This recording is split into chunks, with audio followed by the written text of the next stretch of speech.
মানবতাবিরোধী অপরাধে শেখ হাসিনাকে কার্যকরে দাঁড়াতেই হবে ডক্টর ইউনূস।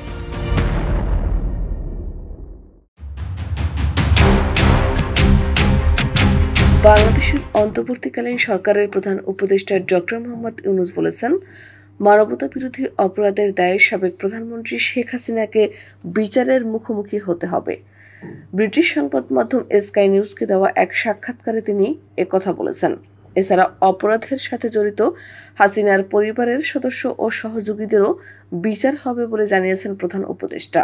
মূলত হাসিনা সরকার প্রধান থাকাকালীন জোরপূর্বক গুমের ঘটনা তদারকি করার পাশাপাশি গত বছরের জুলাই ও আগস্টে বিক্ষোভকারীদের ওপর গণহত্যা চালানোর জন্য অভিযুক্ত হয়েছেন। বুধবার এক প্রতিবেদনে এই তথ্য জানিয়েছে ব্রিটিশ এই সংবাদ মাধ্যমটি। স্কাই নিউজের সাথে কথা বলার সময় প্রফেসর ইউনূস বলেছেন, বিচার হবে শুধু শেখ হাসিনা নয়, তার সাথে জড়িত সকল লোক ও তার পরিবারের সদস্য, তার ক্লায়েন্ট বা সহযোগীদেরও। ছাত্র জনতার ব্যাপক বিক্ষোভের মুখে বাংলাদেশের প্রধানমন্ত্রীর পদ থেকে ক্ষমতাচ্যুত হয়ে গত বছরের অগস্টের শুরুতে শেখ হাসিনা পালিয়ে ভারতে আশ্রয় নেন। তারপর থেকে তিনি ভারতেই নির্বাসনে রয়েছেন। নাটকীয় এই পট পরিবর্তনের পর একে একে বের হয়ে আসছে সাবেক স্বৈরাচারী সরকারের গুম, বিচার বহির্ভূত হত্যাকাণ্ড সহ মানবাধিকার লঙ্ঘনের ভয়াবহ নানা চিত্র।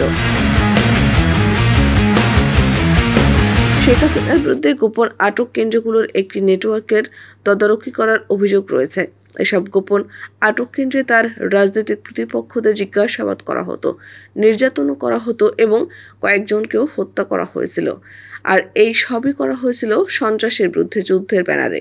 মানবতাবিরোধী অপরাধ ও দুর্নীতি সহ বিভিন্ন অভিযোগে অভিযুক্ত হাসিনার বিরুদ্ধে 2টি গ্রেফতারি পরোয়ানা জারি করেছে বাংলাদেশ। অধ্যাপক ইউনূস বলেছেন, শেখ হাসিনাকে ফেরত চেয়ে তারা আনুষ্ঠানিক চিঠি পাঠিয়েছেন, কিন্তু নয়াদিল্লি থেকে এখনো কোনো আনুষ্ঠানিক প্রতিক্রিয়া পাওয়া যায়নি। তবে বাংলাদেশের অন্তর্বর্তীকালীন সরকারের প্রধান উপদেষ্টা জোর দিয়ে বলেছেন, হাসিনা অবশ্যই আদালতের মুখোমুখি হবেন, আর সেটা সশরীরে বাংলাদেশে উপস্থিতি থেকে হোক বা অনুপস্থিতিতে ভারতে থেকেই হোক। প্রফেসর ইউনূস সম্প্রতি হাউস অব মিরর্স বা আয়নাঘর নামে পরিচিত একটি কুখ্যাত গোপন কারাগার পরিদর্শন করেছেন। দরিদ্রের ব্যাংকার হিসেবে পরিচিত অর্থনীতির এই অধ্যাপক বলেছেন, সেখানে তিনি যা দেখেছেন তাতে তিনি হতবাক।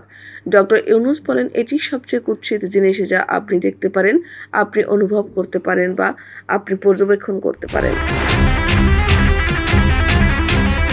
হাসিনার বিরুদ্ধে তার নিরাপত্তা বাহিনী এবং পুলিশকে ব্যবহার করে শত শত নেতাকর্মীকে অপহরণ, নির্যাতন ও হত্যার তদারকি করার অভিযোগ রয়েছে। হাসিনা তার ঘনিষ্ঠ সহযোগী এবং প্রায় 800 গোপন কারাগারের নেটওয়ার্ক তদারকি করার দায়ে অভিযুক্তদের অনেকেই বাংলাদেশ থেকে পালিয়ে গেছেন। অধ্যাপক ইউনূস বলেন, অভিযুক্ত অপরাধের সাথে জড়িত লোকের সংখ্যা এবং পরিসর কাজ করতে সময় লাগছে।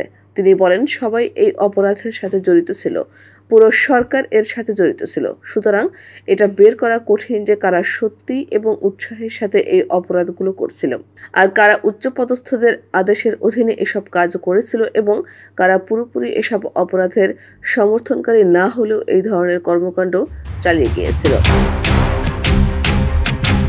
শেখ হাসিনার নিরাপত্তা বাহিনী ও পুলিশকে গত বছরের জুলাই এবং আগস্টে বিক্ষোভকারীদের ওপর সহিংস দমন পীড়নের জন্য অভিযুক্ত করা হয়েছে। জাতিসংঘ অনুমান করেছে, সাবেক এই প্রধানমন্ত্রী দেশ ছেড়ে পালিয়ে যাওয়ার আগের দিনগুলোতে প্রায় সরকারের সহিংস দমন পীড়নে 1400 জন নিহত হয়েছিলেন। ডক্টর ইউনূস বলেছেন, কিন্তু অপরাধী শাস্তি পাবে, কিছু তখনও প্রক্রিয়াধীন থাকবে, কিছু তখনও খুঁজে পাওয়া যাবে না। শেখ হাসিনার ক্ষমতাচ্যুতি ও দেশ ছেড়ে পলায়নের পর তার পরিবারের সদস্য সহ অনেকের বিরুদ্ধে নানা অভিযোগ বের হয়ে আসছে এবং দুর্নীতি বিরোধী তদন্ত চলছে। বাংলাদেশের দুর্নীতি দমন কমিশন যাদের বিরুদ্ধে তদন্ত করছে তাদের একজন British labour MP tulip Siddique. তিনি শেখ হাসিনার ভাগ্নে। অধ্যাপক ইউনূস বলেন, টিউলিপের বিরুদ্ধে মামলাটি খুবই গুরুতর।